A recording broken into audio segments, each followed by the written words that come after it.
ఓం శ్రీ గురుభ్యో నమ. శ్రీ గణపతి దేవే నమ.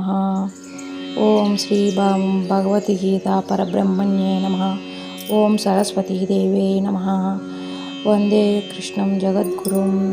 నమస్కారం అండి అందరికీ స్వాగతము మా శ్రీ మణిద్వీపేశ్వరి ఛానల్లో. ఈరోజు మనము 18వ అధ్యాయంలో పార్ట్ 2గా మోక్ష సన్యాస యోగం గురించి నేను ముందు వీడియోలో 6 శ్లోకాలు చెప్పుకున్నాము, వారి అర్థాలని.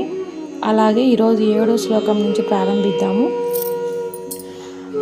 నియతస్యతు సన్యాసః కర్మణో నోపపద్యతే మోహతస్య పరిత్యాగాస్తామసః పరికీర్తితః.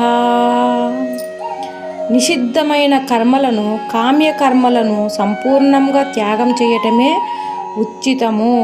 నిషిద్ధమైన కర్మలు, కొన్ని పనులు చేయకూడనోటి ఉంటాయి, అలాంటి పనులు చేయకూడదు. కామ్యకర్మలను సంపూర్ణంగా త్యాగం చేయాలి.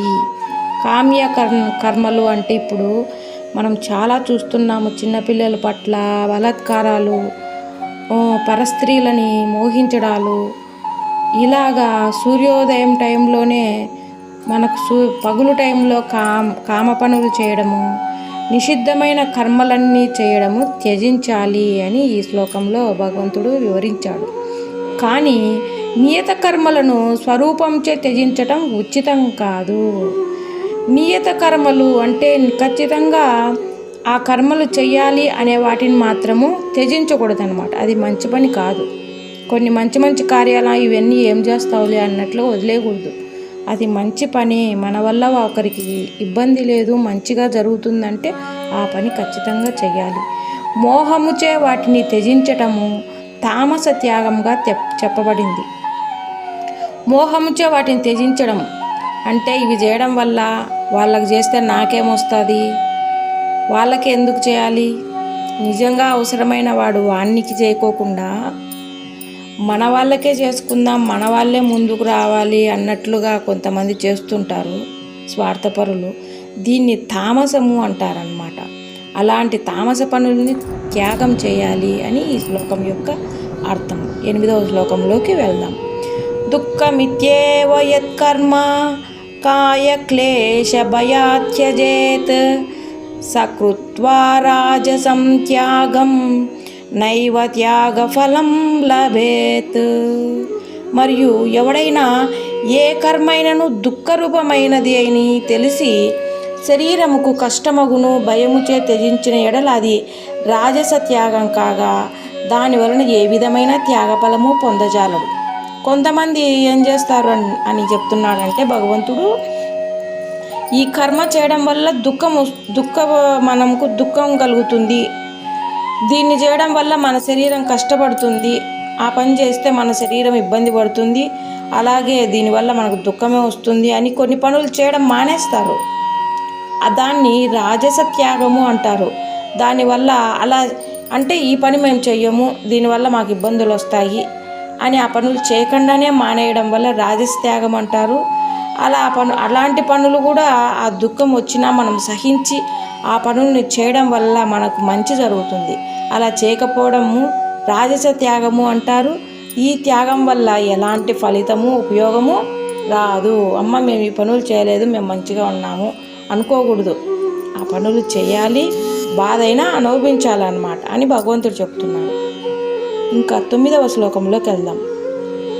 కార్యమిత్యేవ యత్కర్మ నియతం క్రియతే అర్జున సంగం త్వక్త్వా ఫలం చైవ స త్యాగః సాత్వికో మతః. మరియు ఓ అర్జున, శాస్త్రవిహిత కర్మ చేయుట కర్తవ్యముగా భావించి ఆసక్తిని మరియు ఫలాపేక్షను త్యజించి చేయబడును, అది ఏ సాత్విక త్యాగమని చెప్పబడుచున్నది. ఇంకా ఏం చెప్పాడు? శాస్త్రవిహితమైన అంటే శాస్త్రం ప్రకారము మంచి కర్మ చేయటం కర్తవ్యంగా భావించి, ఇది శాస్త్రంలో ఉన్నది, మనం ఈ కర్తవ్యం భగవంతుడు మనకు చెప్పాడు, ఈ పని మనం చెయ్యాలి అనే ఆసక్తిగా, ఇది చేయడం వల్ల మనకి ఏమన్నా వస్తుందా అనే ఒక ఆపేక్ష లేకోకుండా, ఫలాపేక్ష లేకుండా దాన్ని కూడా త్యజించి చేస్తే అది సాత్విక త్యాగమని చెప్పబడుచున్నది అని భగవంతుడు వివరించాడన్నమాట. ఏ అధ్యాయము ఇది? యోగ సన్యాస యోగ అధ్యాయం 18వ అధ్యాయం 10వ శ్లోకము. నా ద్వేష్ట్యా కుశలం కర్మ కుశలేనామాషజ్జతే త్యాగి సత్వ సమావిష్టో మేధావి చిన్న సంశయః. ఈ శ్లోకంలో శ్రీ భగవానుడు అర్జునుడితో ఇలా అంటున్నాడు: కుశలము లేని కర్మలను ద్వేషింపక, కుశల కర్మల అందాసక్తుడు కాక, శుద్ధ సత్వగుణయుడైన పురుషుడు సంశయరహితుడు బుద్ధిమంతుడును మరియు నిజమగు త్యాగి అగుచున్నాడు. ఇక్కడ బాగా గమనించండి. కుశలము లేని కర్మలు అంటే దానివల్ల కుశలం మనకు దాంట్లో మంచి జరుగుతుంది అనే కర్మలను ద్వేషింపక, మనకు దాంట్లో మంచి జరగదు, అది చేస్తే మంచి జరగదు అనేది వదిలేసి, కుశం మంచి ఉన్నా చెడు ఉన్నా ఆ పని జరగడం మంచిది కాబట్టి ఆ కుశకర్మల్ని దాని మీద కుశ ఆసక్తుడు కాకోకుండా మంచి పనే మనకు మంచి జరుగుతుంది అనేటప్పుడు ఆ పనినే చేయడానికి ఆసక్తి పొందడం మంచిది కాదు. శుద్ధ సత్వ గుణవంతుడైన పురుషుడు సంశయరహితుడు అంటే ఈ పని చేయడం వల్ల ఏమన్నా అవుతుందేమో ఏమన్నా అట్లా సంశయించకుండా ఏ పనైనా మంచి పనులైనా అది మంచి పద్ధతిలోనే, ఒక చెడు ఆలోచన లేకుండా, చెడు పద్ధతిలో లేకుండా ధర్మ మార్గంలో చేసే ఎలాంటి వాడైనా వాడు బుద్ధిమంతుడు, నిజమగు త్యాగి అగుచున్నాడు అని చెప్పారన్నమాట. నహి దేహభృతా శక్యం త్వక్తుం కర్మణ్యశేషతః యస్తు కర్మఫలత్యాగీ స త్యాగిత్యభిధీయతే. ఏలననా శరీరధారి అయిన మనుషుడు ఎవడైనను సంపూర్ణముగా సకల కర్మములు త్యాగం చేయు శక్యం కాదు. మనిషి శరీరంలో ఉన్న ప్రతి ఒక్క మనుషుడు, శరీరం ధరించిన వాడు సకల కర్మలు అన్ని పనులు త్యాగం చేయడం అవశ్యం కాదనమాట. అందువలన ఎవడు కర్మఫల త్యాగి అయి వాడే నిజమగు త్యాగి అని చెప్పబడుచున్నాడు. నేను అన్నీ త్యజించేశాను, నేనే త్యాగిని అని చెప్పుకుంటున్నాడు. అది తప్పు అన్నమాట. అనిష్టమిష్టం మిశ్రంచ త్రివిధం కర్మణః ఫలం భవత్యత్యాగినాం ప్రేత్యనతు సన్యాసినాం క్వచిత్. కర్మఫల త్యాగం చేయని వాని కర్మఫలము ఇష్టానిష్ట మిశ్రమముగా 3 రీతులలో మరణాంతరము తప్పక లభించుచున్నది. కానీ కర్మఫల త్యాగం చేసిన వానికి ఏ కాలమందునూ కర్మఫలం ఉండదు.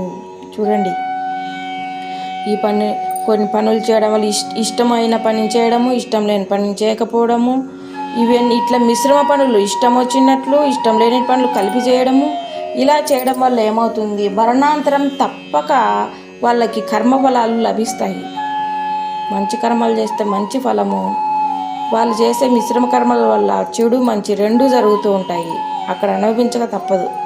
కాబట్టి ఏ దాన్ని మనము ఆశించకుండా భగవంతుని సేవ అనుకొని చేసే వాళ్ళకి మరణించిన తర్వాత కూడా కర్మఫలం అనేది ఉండకుండా వాళ్ళు మంచి సద్గత లోకాలకు వెళ్తారు అని భగవంతుడు చెప్పాడు.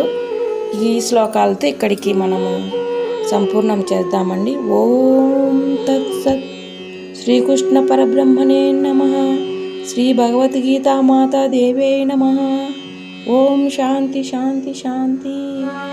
శ్రీ మందీపేశ్వరి ఛానల్ అందరినీ వీక్షిస్తున్న వింటున్న అందరికీ, మా సబ్స్క్రైబర్లందరికీ నా ధన్యవాదాలు. మమ్మల్ని ఆదరిస్తున్నందుకు ఇంకా ముందుకు తీసుకెళ్లాలని మిమ్మల్ని అభ్యర్థిస్తున్నాను. ఆ పరబ్రహ్మ యొక్క చల్లని చూపులు మీ అందరిపైన ఉండాలని ఆశిస్తున్నాను. షేర్ చేయండి, సబ్స్క్రైబ్ చేయండి, కామెంట్ చేయండి, దయచేసి లైక్ చేయండి. Thank you for watching.